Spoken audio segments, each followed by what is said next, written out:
Mi esposo olvidó mi aniversario por un viaje. No sabía que vendí su empresa en secreto. Lo dije en voz baja, como quien repite una cifra importante, no para celebrarla, sino para que el peso de esa oración quedara en el aire y no se fuera. Tenía el teléfono en la mano, el mensaje automático de la aerolínea, la foto de la tarjeta de embarque, un «llegaré mañana», que llegaba tarde para algo que ya no existía. Frente a mí, la copa de vino medio llena tenía más historia que él. Frente a mí, la carpeta marrón con los papeles sellados tenía todo el poder. No fue un arranque de ira descontrolada. No hubo gritos, ni platos rotos, ni automóviles incendiados en la noche. Fue una decisión fría, con la calma de quien, durante años, ha observado un daño crecer sin permitirse el lujo de una venganza improvisada. Él se fue a un viaje de negocios. Yo, a partir de esa ausencia, cerré el ciclo que me devolvería la dignidad. Él se llamaba Marco. Tenía la sonrisa que convence a los demás de su inocencia y el lenguaje para explicar en público una idea sin revelar quién la había hecho prosperar. Ahí estaba su truco. Él era el rostro. Yo, la columna vertebral. Y la esposa que recuerda aniversarios ya no quería ser el adorno de un escaparate que alguien más vaciaba por dentro.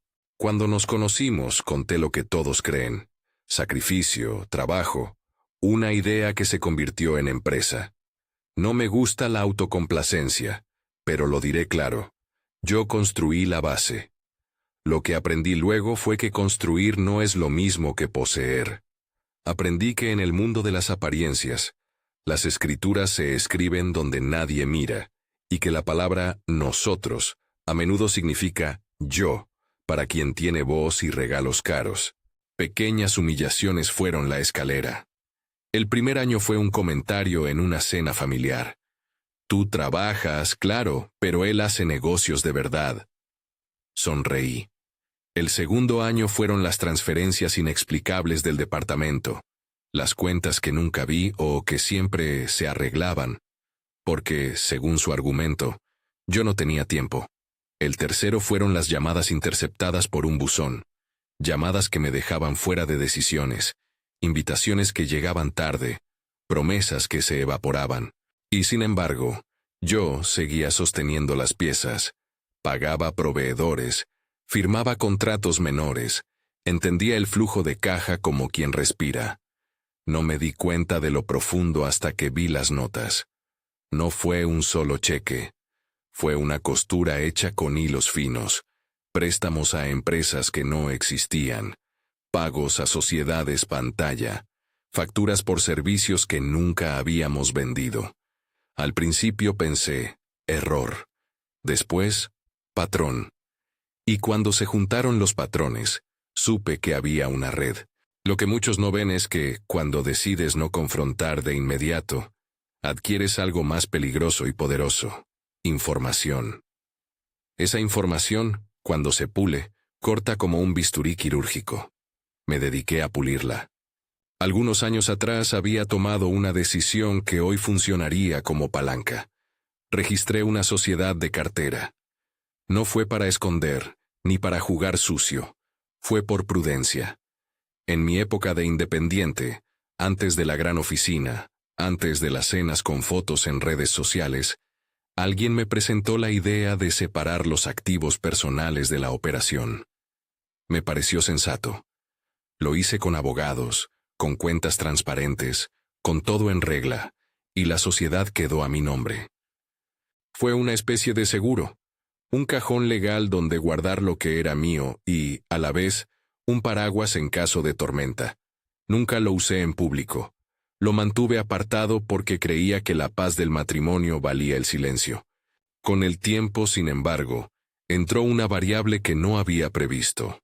Marco transformó la transparencia en performance. Hacía que la empresa pareciera suya por conveniencia mediática. Yo callaba por cansancio, o por la creencia de que la compañía sería un buen lugar para sus ambiciones. Lo dejé. Quizás fue mi error, pero también fue mi estrategia inconsciente: tener un activo que, en caso de desastre, pudiera proteger a quienes eran vulnerables a su alrededor. El día que olvidó el aniversario fue la última pieza. No fue el único olvido, pero sí el más insultante. Salió con la maleta y una excusa, y en su teléfono, entre itinerarios y mensajes de éxito, había un silencio para mí. Ese silencio fue llave y detonante. Ese día, mientras él se tomaba un café en otra ciudad con alguien que le aplaudía la charlatanería, yo me senté en la cocina con las cuentas abiertas. Saqué la carpeta donde guardaba lo que nadie sospechaba. Contratos, actas de juntas, 5 años de correos electrónicos de proveedores, extractos bancarios con nombres extraños, comprobantes de pagos a sociedades con nombres de fantasía. Era una radiografía de su negligencia y de su audacia combinadas. Lo primero fue llamar a Sara, mi contadora de confianza. No a la del póster corporativo, a la que entiende contabilidad como un idioma que se lee entre líneas. Ven, le dije. Hoy no es por impuestos. Ella llegó con su maletín, con la costumbre de quien ha visto demasiadas historias parecidas, aunque ninguna exactamente igual. Puso el café sobre la mesa y empezó. ¿Qué tienes?, preguntó, sin alarmarse y sin piedad. Evidencia, respondí. Transacciones que no cuadran, préstamos a empresas que no existen, facturas que se repiten en proveedores distintos, y una estructura de titularidad que no es la que él presume. Ella arqueó la ceja, prendió la laptop y comenzó a trazar un mapa. Las cifras eran marionetas, unos cuantos miles aquí, un flujo hacia un paraíso fiscal allá, y la recurrente costumbre de usar subcontratistas cuya trazabilidad era un laberinto. No había nada ilícito por sí solo. Eran líneas legales, contratos, firmas, pero juntas formaban una narrativa. Y en esa narrativa, Marco no era solo un gestor orgulloso, era un gestor descuidado que había abierto la puerta a manos que supieron aprovecharse. Lo que hicimos a continuación no fue un acto de justicia por propia mano. Fue una secuencia de pasos legales, asesorados por profesionales, para proteger un activo que en justicia me pertenecía. Llamamos a un abogado en derecho societario. No uno de esos bufetes de nombre en luces, sino un tipo que prefiere hablar de cláusulas que de alfombras rojas, y le pusimos todo sobre la mesa. Conté la historia. Él escuchó sin dramatismos y, al final, dijo algo que me tranquilizó. Hay una forma de ejecutar esto sin exponernos a errores. Necesitamos limpiar y documentar todo, y necesitaremos testigos financieros. Ese abogado coordinó con mi contadora un equipo, un experto en auditoría forense, una firma de compliance y un despacho notarial. No improvisamos, no es mi estilo. Hicimos una lista de pasos a prueba de interrogatorio.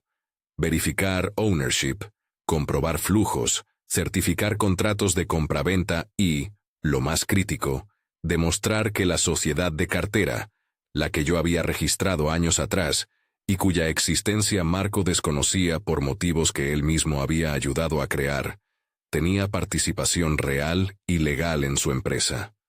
No hubo trampas.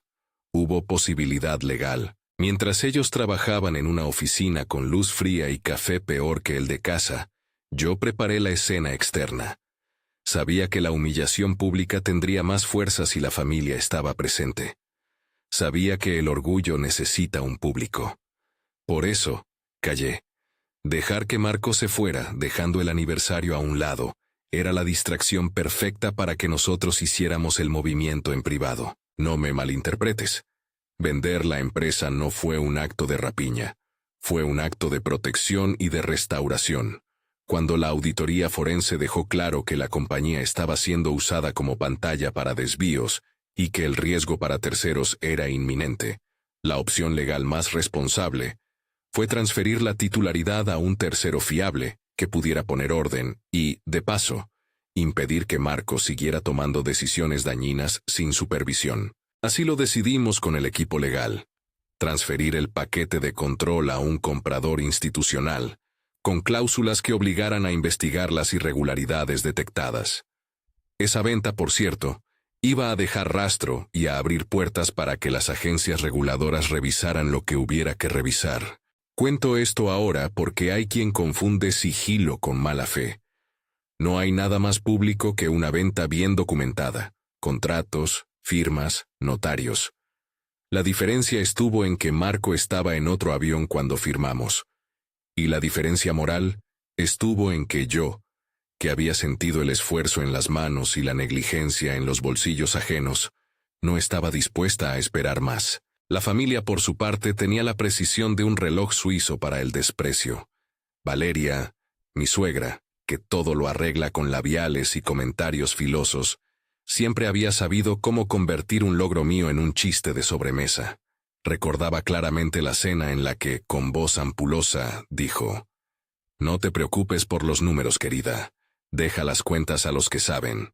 Fue la frase que guardé, no por rencor, por evidencia. Y Yasmín, mi cuñada, tenía una habilidad especial para el desprecio subtitulado. «Qué graciosa, piensa que hizo todo sola». Ella y Brad, mi cuñado, esa especie de contable con sonrisa de anuncio, redujeron mi papel a anécdotas cortas en reuniones, a historias que causaban risa mientras yo pagaba la cuenta. Fueron complicidad y corrosión social. Ellos aplaudían la narrativa de Marco y castigaban la mía con risitas y miradas. Conociendo su teatralidad, planificar la escena pública fue sencillo. Marco regresaría para el supuesto éxito de su viaje. Pensó que volvería a un recibimiento cálido. Pensó que yo seguiría siendo el texto al pie de su foto. Pensó mal. Pero antes de eso había que asegurarse de que legalmente nadie pudiera detener el proceso por capricho. ¿La venta fue inmediata? No. Hubo due diligence, acuerdos condicionales, depósitos en garantía. Fue legal y documentada. ¿Hubo riesgo de que él la impugnara? Siempre existe ese riesgo. Por eso trabajamos precisamente para anular las vías de impugnación. Transparencia, testigos, documentación. Todo se hizo con el cuidado de quien arma una pieza de museo que no puede ser movida sin dejar huella. Mientras los abogados redactaban las cláusulas, yo hacía algo más. Anotaba frases. Esas frases no eran para un discurso, sino para recordar cómo había llegado hasta ahí. Nunca subestimes a quien pagó la primera nómina con su propio dinero. Escribí en mi libreta. Nunca confíes en quien cree que la exposición es la misma que la propiedad. Palabras simples, de tinta negra, que pusieron el ritmo a los pasos siguientes. El plan no pretendía destruir. Pretendía restituir. Quería que el daño dejara de reproducirse. Quería que, si había responsabilidad, apareciera acompañada de consecuencias que permitieran reparación para terceros, proveedores estafados, empleados cuyo salario fue devorado por maniobras, familias afectadas por el falso brillo. Por eso, entre los compradores potenciales, se incluyó una entidad que, precisamente, adquiriría la empresa para sanearla y, en paralelo, facilitaría la entrega de documentos a autoridades competentes para investigaciones posteriores. Todo con el lenguaje legal que impide convertir este acto en una revancha privada sin escrutinio. Hubo noches que dormí pocas horas, no por miedo a ser descubierta, sino por el peso de la decisión. Convertir el silencio en algo que abriría un cajón de Pandora. Sabía que a partir de la venta aparecerían preguntas públicas, entrevistas, rumores, y con ellas mi nombre en el centro de una tormenta. No busqué fama, busqué justicia. Un viernes por la mañana, traje a Marco un paquete pequeño. No era un gran gesto romántico. Era la atención consciente de alguien que quiere cerrar una etapa. Dentro había un sobre con fotos del archivo familiar, una nota corta, y el recuerdo de que aquella noche de hace años en la que prometimos todo, ya no significaba lo que él pensaba. Le dije, con la compostura que mantuve siempre: «Me voy a reunir con un inversionista hoy». Él sonrió, halagado, creyendo que la noticia era sellos de éxito. No sabía que esa sonrisa sería su última foto de autoridad intacta. Fue esa sonrisa la que me dio calma. La sensación de control no es poder, es la certeza de que has puesto las piezas en su lugar. En la mesa del despacho donde firmé, la tinta fue testigo de decisiones que tardaron años en madurar. No hubo celebración.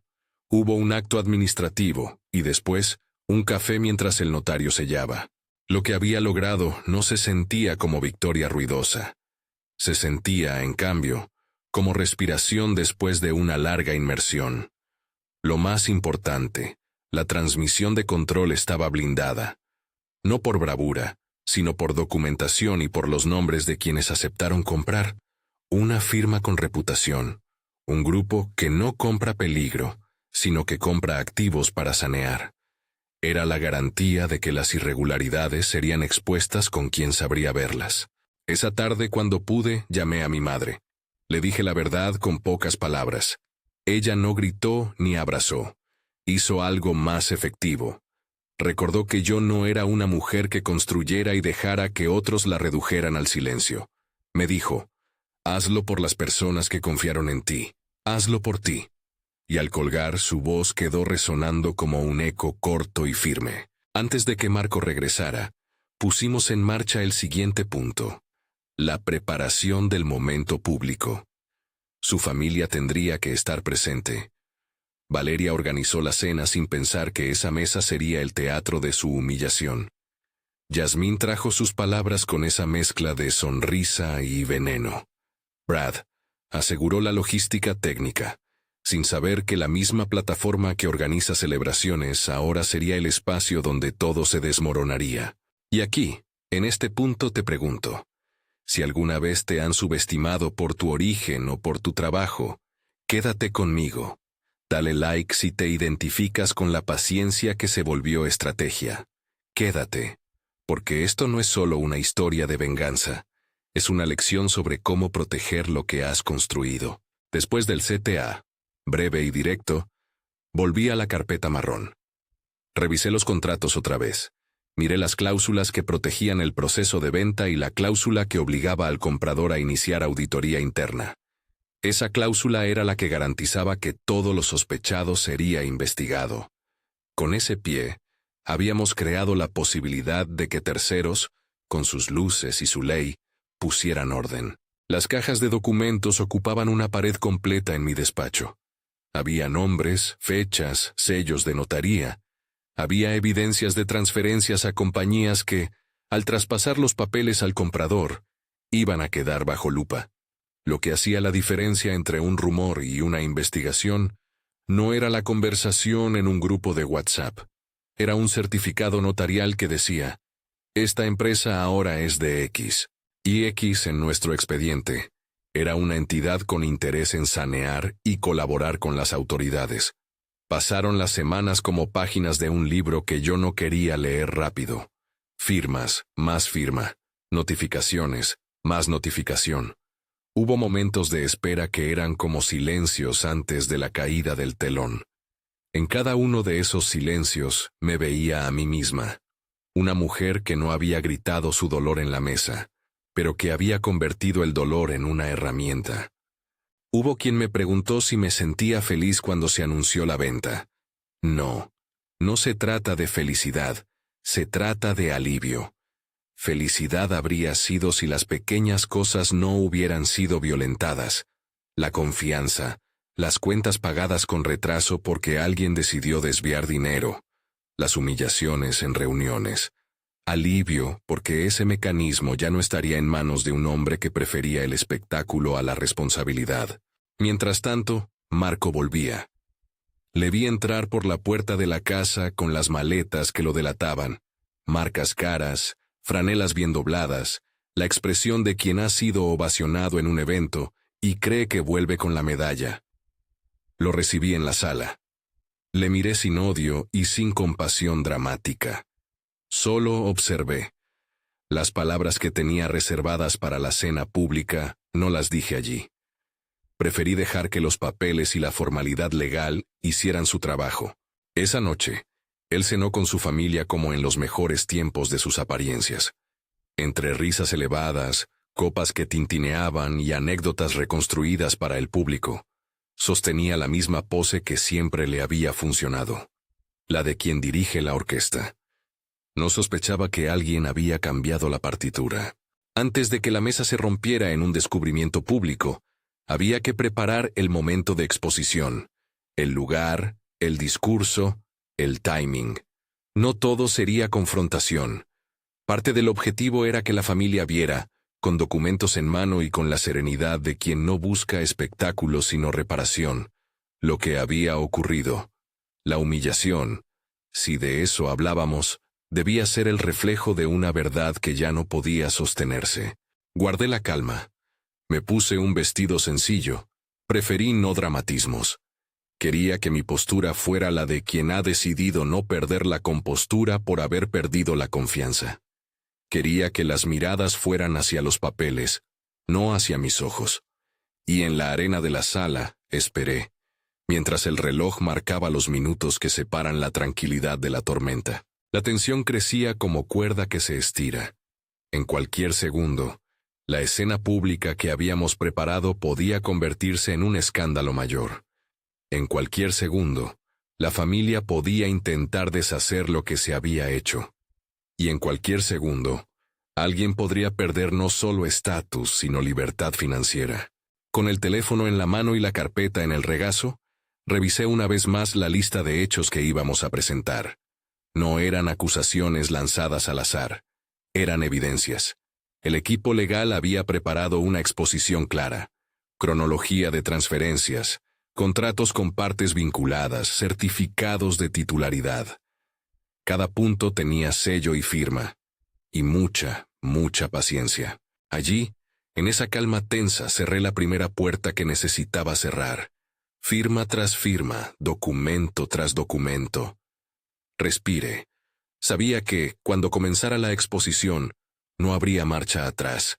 Sabía que la vida después de esa noche sería distinta, con menos aplausos falsos y con más silencio verdadero.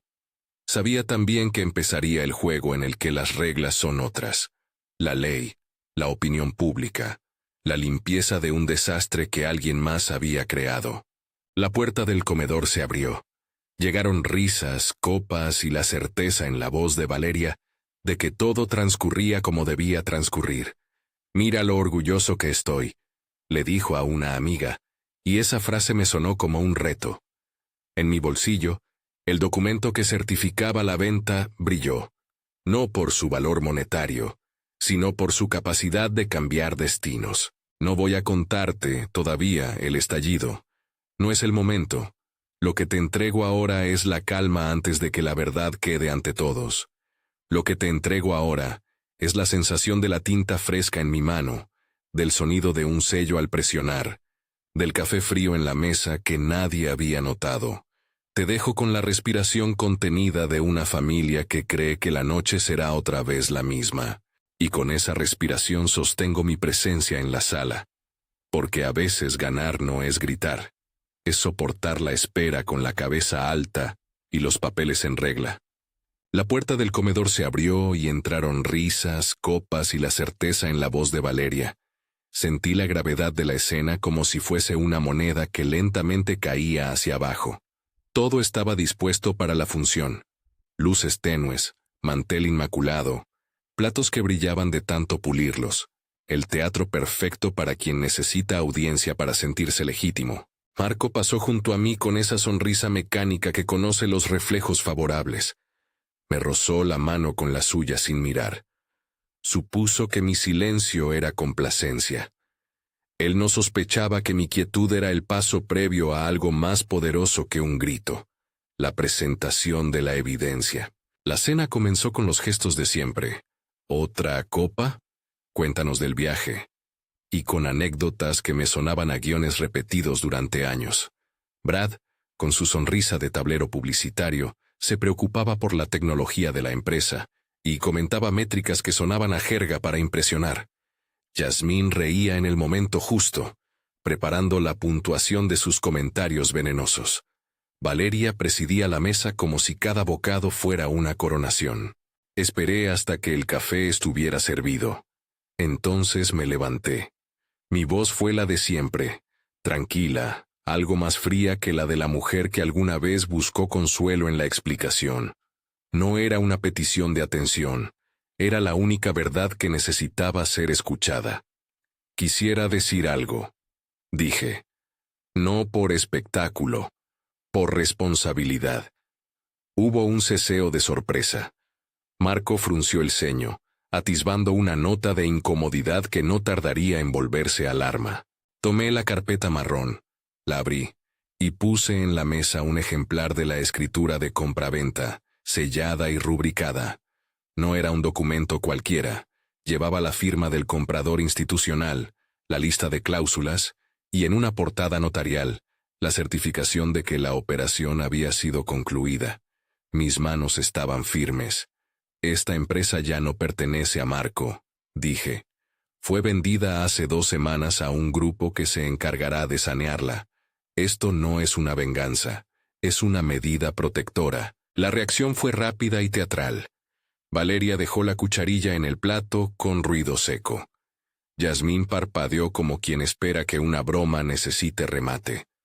Brad palideció, y por un segundo el contador comerciante que pretende todo lo que ve encenderse como oportunidad se quedó sin voz. ¿Qué estás diciendo?, preguntó Marco, entre incredulidad y rabia contenida. ¿Vendiste la empresa? Mi calma parecía irritarle tanto como mi capacidad para hablar sin suplicar. Vendí el paquete de control bajo asesoría legal. No sin motivos.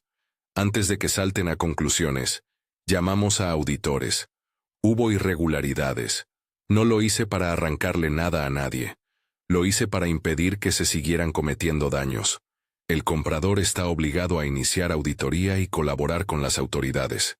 Si el objetivo era ocultar, no habríamos elegido un comprador con obligaciones de transparencia. La mesa quedó suspendida en un silencio que, de puro intenso, dolía en la garganta. Valeria buscó apoyos con la mirada. Brad buscó documentos en su teléfono. Marco se incorporó. Esa vez su furia era visible, no por estruendosa, sino por ese temblor fino que delata al que pierde el control. «Esto es un teatro», gritó con voz que trató de sonar convincente. «No puedes vender lo que no te pertenece». Me incliné y saqué otra hoja. La certificación de participación accionaria que demostraba la relación entre la sociedad de cartera y la compañía operativa. No fue un golpe magistral, fue una sucesión de pruebas ordenadas. Puse en la mesa correos que evidenciaban decisiones en las que figuraba mi firma, actas en las que mi voto aparecía y transferencias que había autorizado en su momento. Todo en orden, todo con sellos, todo con fechas. No vine a arruinar una vida, dije. Vine a proteger a quienes no tienen voz en esta historia. Proveedores a quienes se les debió dinero. Empleados que trabajaron sin saber quién disponía de los fondos. Familias que vivían del salario que desaparecía en facturas a empresas fantasma. Si creen que esto es venganza personal, están entendiendo mal el alcance. Marco quiso interrumpirme. Comenzó a vociferar acusaciones que se derramaron en insultos mediocres. Valeria tomó la palabra en su habitual tono acartonado. «Esto es absurdo. ¿Qué clase de esposa permite que alguien la engañe y después venda la casa en la que vive?» El comentario fue ignorante en su simplicidad, pero típico de quien se aferra a la imagen como argumento. No respondió a las pruebas, sino que intentó desacreditar a la mensajera. «No se trata de casas», repliqué. «Se trata de cuentas, de contratos y de responsabilidades. Si la ley determina que hubo movimiento irregular, entonces habrá consecuencias. Y si quieren defender a su hijo, que lo hagan donde corresponde, ante un auditor, y si procede, ante la justicia». La conversación no tardó en salir de la mesa. Un asistente del comprador, lo había anticipado, envió por correo electrónico la notificación de inicio de auditoría y la solicitud formal de documentación a la empresa. En 5 minutos, la sala entera estaba frente a un documento que, por su formalidad, no se podía desacreditar con una melodía de alegatos familiares. Fue entonces cuando Brad, al ver cómo se activaba una cadena que lo podía implicar, trató de recoger su teléfono con manos que no dejaban de temblar. «Esto es ilegal», dijo, intentando tocar la mesa. «No pueden hacer esto sin mi firma». Los auditores que trabajaban conmigo habían dejado instrucciones claras. No dar pie a escaramuzas. Habíamos previsto que alguien intentara bloquear por vía judicial. Por eso la operación había incluido depósitos en garantía, certificaciones de notario y testigos independientes. Habíamos pensado que la mejor defensa frente a un recurso era precisamente el rastro documental. Marco ya había perdido el temple. Subió la voz en un golpe que, más que fuerza, denotó el pánico absoluto del que comprende que la función terminó, y que la realidad, esa que se disfraza con números y cheques, empezará a iluminarlo. «Están destruyendo todo», gruñó. «No tienen derecho». «Sí tenemos derecho», contesté. «El derecho a evitar que se sigan desviando fondos. Y si hay responsabilidades, las autoridades tendrán la última palabra. No estoy aquí para juzgar sin pruebas, solo para asegurar que existan». Fue entonces cuando sonó el timbre. Nadie lo esperaba. Un par de minutos después apareció una mujer que no conocía, vestido sobrio y papeles en mano, la oficial de cumplimiento de la entidad compradora. Detrás de ella, una figura alta y apagada. El agente Miller, quien había sido la pieza de coincidencia entre mi equipo legal y la fiscalía. Miller no vino con esposas ni cámaras de TV. Vino con una carpeta más gruesa que la mía. «Señora», dijo el agente Miller con voz que no pedía permiso, «tenemos una citación para revisar documentación relacionada con posibles irregularidades. Si ustedes cooperan, será más sencillo que lo que esperaban». Las miradas se volvieron eléctricas. Marco intentó refutarlo, aullar con argumentos grandilocuentes sobre conspiraciones y su supuesto honor, que en voz alta se desmoronaba con la claridad de la evidencia.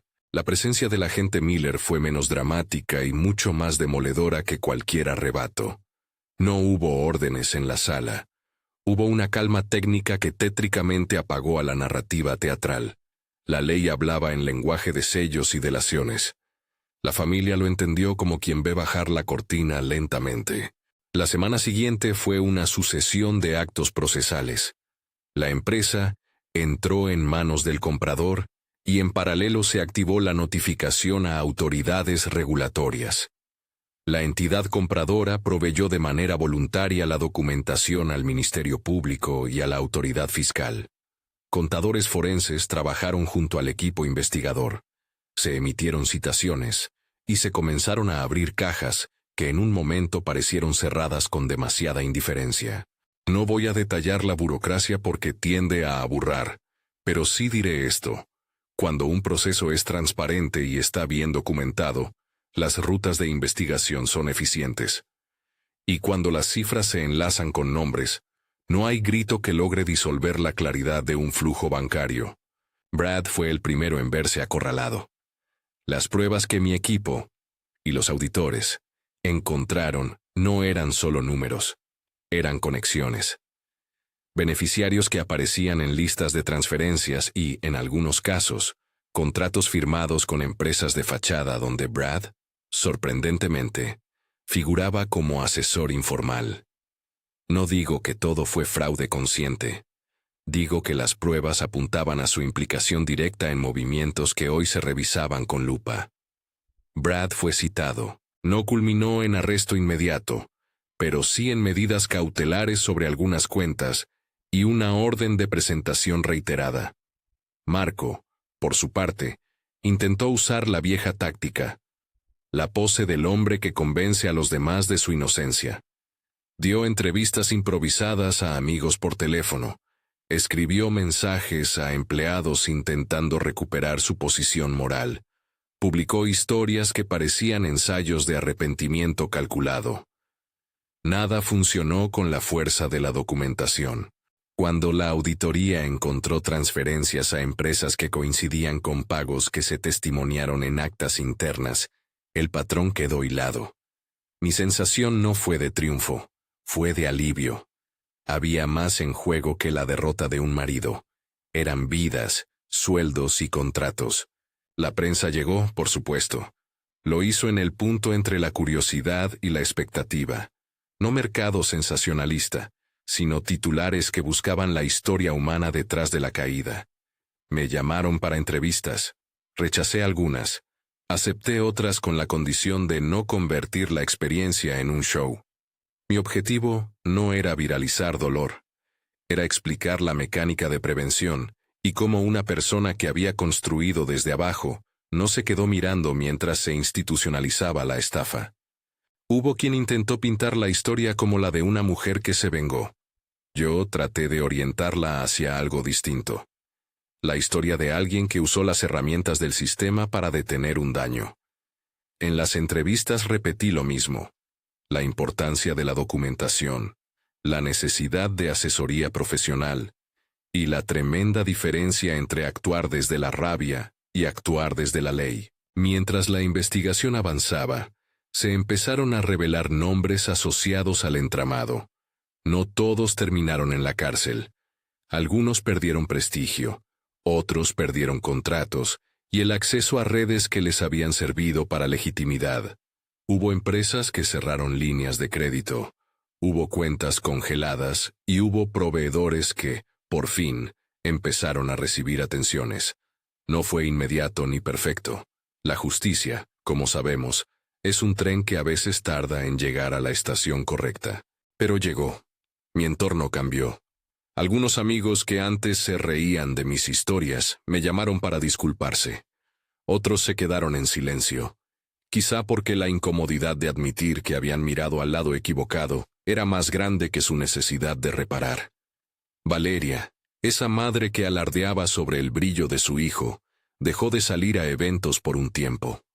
La sonrisa de Yasmín perdió cierta elasticidad. Mientras tanto, Brad, enfrentado a la evidencia, intentó negociar una salida legal. No diré que no hubo momentos de coraje, de su parte. Diré que la soberbia suele romperse en fragmentos.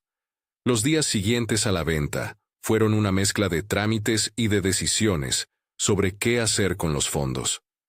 El comprador puso como condición que parte de los recursos se destinaran a cubrir deudas con proveedores y a asegurar la continuidad laboral del personal hasta la reestructuración.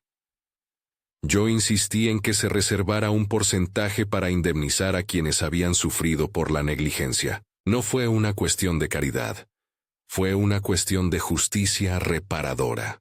La entidad compradora aceptó colaborar con programas de liquidación y con la entrega de pruebas a autoridades para asegurar que, si había delitos, se sancionaran. No voy a fingir que la vida se recompuso de un día para otro.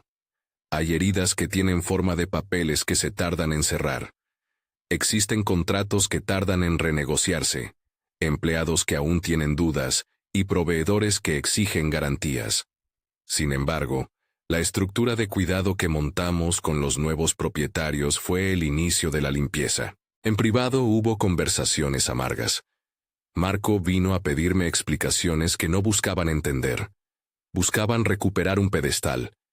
Cuando le dije que lo que hice fue para proteger a otros y que había actuado dentro del marco legal, sonrió con esa mezcla que siempre ha tenido entre culpa y orgullo herido. ¿Por qué no me lo dijiste?, preguntó una noche, con la voz destilada en resentimiento. ¿Por qué no hablamos de esto? Porque lo dijiste tú cuando creaste el problema, respondí. Siempre fuiste el rostro, nunca quisiste saber los detalles. Yo sí tuve que entenderlos, y cuando entendí el daño, hice lo que correspondía. La conversación no fue de reconciliación, fue de despedida emocional.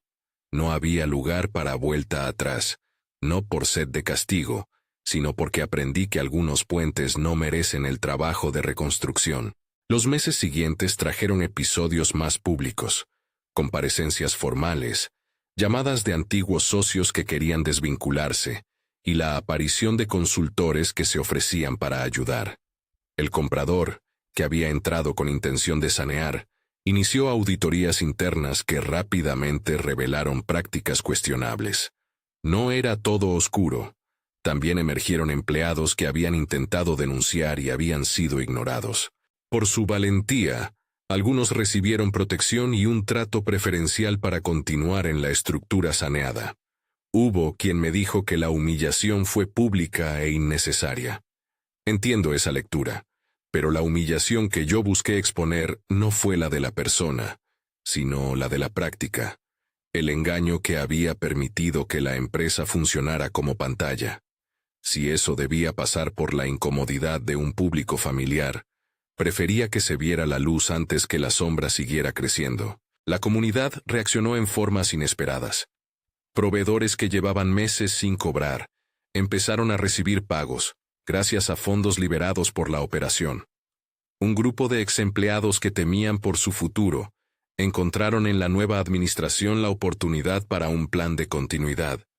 Se abrió un hilo de solidaridad que me devolvía la sensación de haber tomado la decisión correcta. Sin embargo, también hubo costos personales. Llegaron mensajes hostiles, insinuaciones en redes y advertencias anónimas. No me sorprendieron. Me recordaron que cualquier acto que perturbe privilegios no queda impune. En esos momentos pensé en mi familia de origen, mi madre, que me enseñó paciencia y trabajo, y mis amigos de siempre, que me sostuvieron con llamadas cortas y francas. Pensé en las personas que, durante años, me dijeron que era buena para construir, no para reclamar. Pensé en todo lo que había aprendido sobre las palabras que esconden poder. Tras la tormenta vino algo que no esperaba: ofrecimientos para hablar en foros sobre gobernanza y sobre cómo quienes construyen merecen acceso a los mecanismos de control.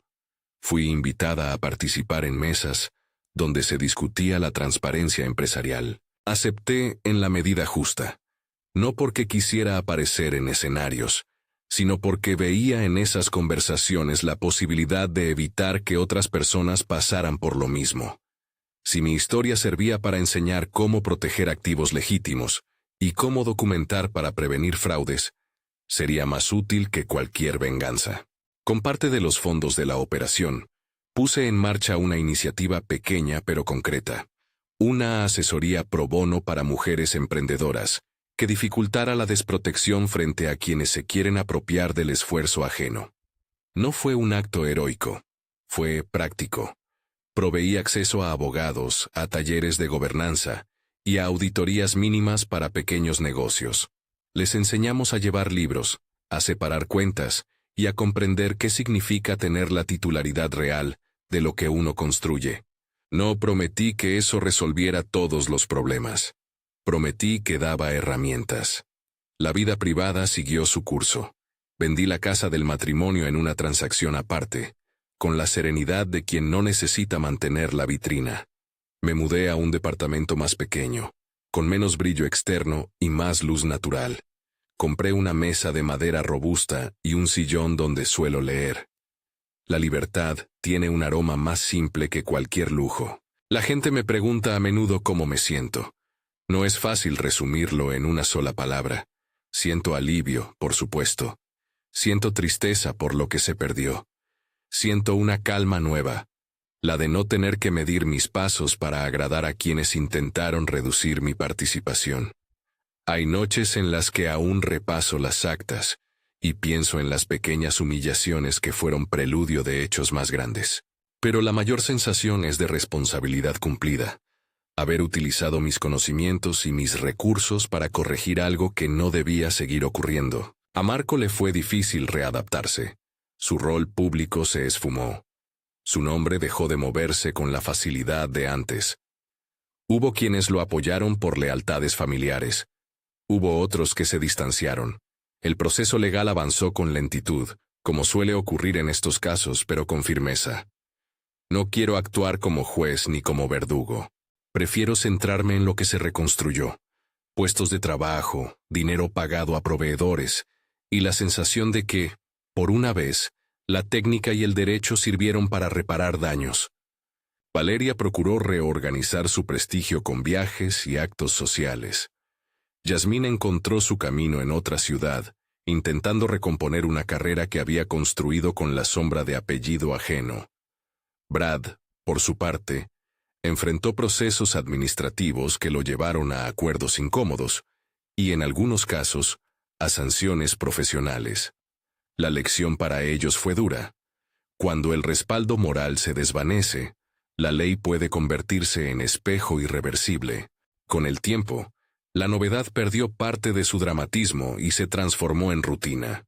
La prensa encontró otros relatos. Mi nombre dejó de figurar en titulares, y pese a ello, el efecto persistió. Proveedores que antes estaban en la cuerda floja, ahora tenían cuentas en orden.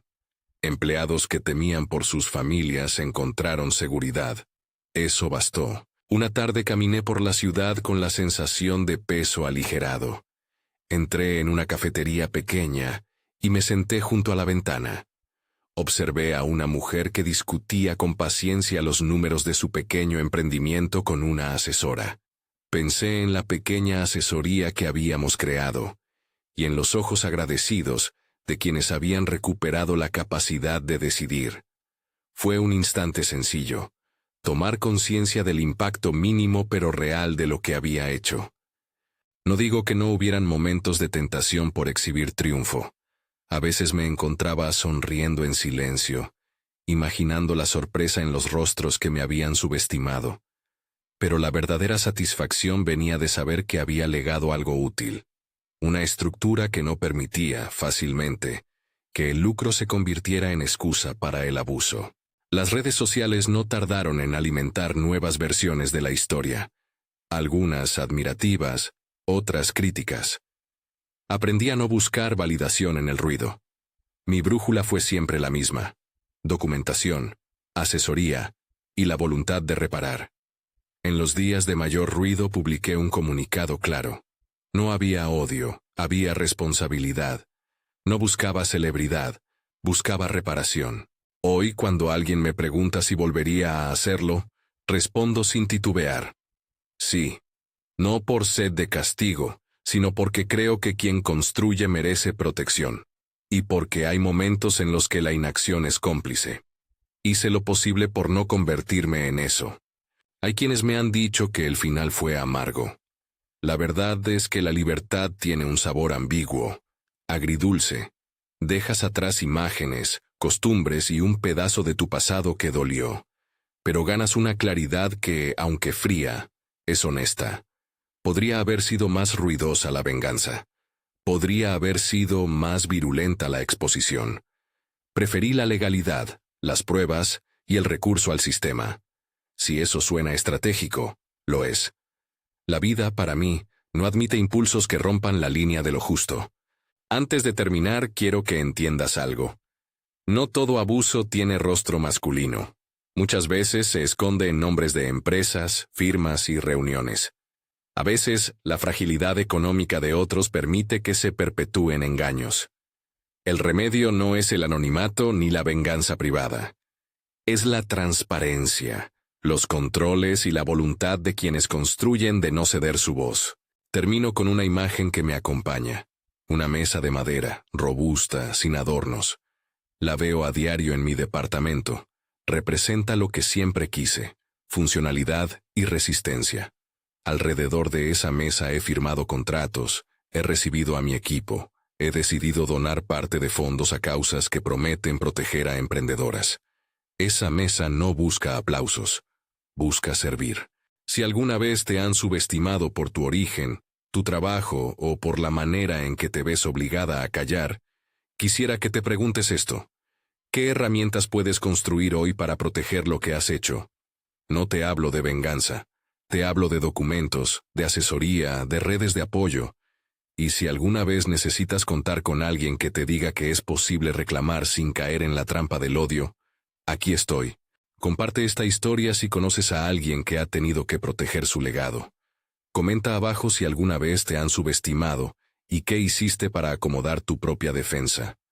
No prometo soluciones mágicas, pero sí te prometo que hay maneras de transformar el dolor en una acción que, aunque lenta, puede ser justa y efectiva. La última vez que vi a Marco fue en un pasillo de tribunales. No nos miramos. No hizo falta. La justicia, lenta y exacta, seguía su curso. Yo me retiré con la cabeza erguida, y la sensación de que, por primera vez en mucho tiempo, Podía dormir sin revisar 3 veces las cuentas. La vida siguió, y con ella, la certeza de que el esfuerzo, la documentación y la calma pueden ser armas más poderosas que cualquiera de las explosiones que los decepcionados suelen desear. Y esa, quizá, es la venganza más antigua y más civilizada: devolverle el valor a lo que uno construyó y dejar que la ley haga el resto. ¿Te ha pasado algo parecido? ¿Te subestimaron alguna vez por lo que haces? Cuéntamelo en los comentarios. Me interesa saber cómo terminaste tú tu historia. Si esta narrativa te habló, compártela con alguien que necesite escuchar que proteger lo propio no es deslealtad, es responsabilidad.